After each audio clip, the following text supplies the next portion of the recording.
Hello and welcome to this video tutorial on how to obtain a Digital Object Identifier, or DOI, using the GIN DOI service. GIN is a free system designed for comprehensive and reproducible management of scientific data. To find out more, visit web.gin.g-node.org.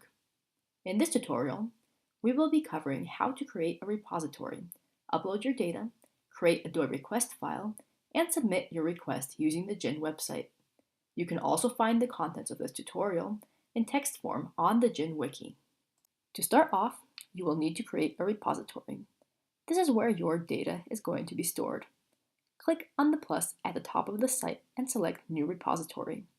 Give your repository a short, memorable, and unique name, along with a description. You should also choose a license, which will let others know what they can do with your data.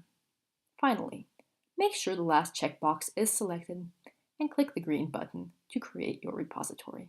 To upload your data, navigate to your repository and click Upload File. You can upload files separately or drag and drop an entire folder into the upload area. Clicking on Commit Changes will finalize the upload. Before requesting a DOI, make sure your repository has a comprehensive and complete README file. A default README file was created along with your repository. To edit it, open the file and click on the pencil icon. Once you have made your changes, you can use the Preview tab to make sure everything is correct. Click Commit Changes to save. Next, you will need a valid and correctly structured DOI request file. While you can create and upload one yourself, it is easier to add and modify an example file by clicking this button.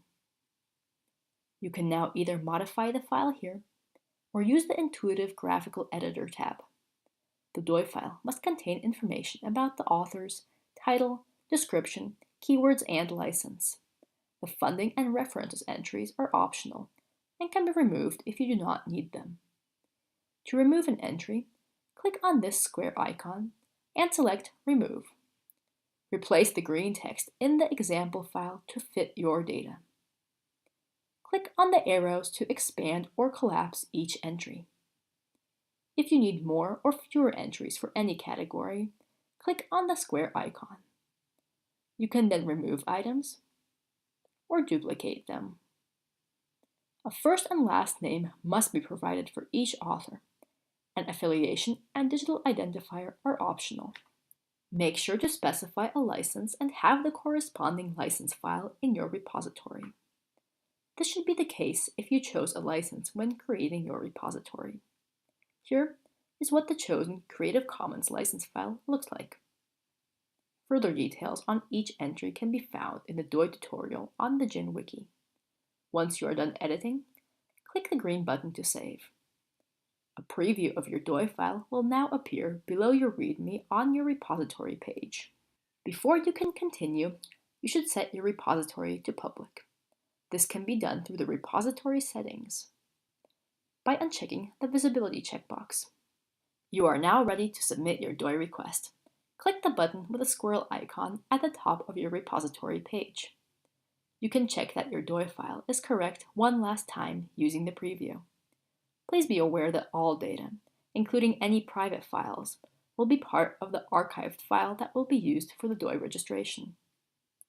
Once you are ready, click the button at the bottom of the page. Requests will be looked through manually to ensure they meet the minimal requirements to make the data useful for other researchers. Please note that this may take a bit of time. You can browse repositories that already have a DOI from the Explore page of the GIN website. Once a DOI has been successfully registered, it will appear in the blue box at the top of the repository page. Thank you for watching this tutorial. We hope it has helped you to understand how to obtain a DOI with the GIN DOI service.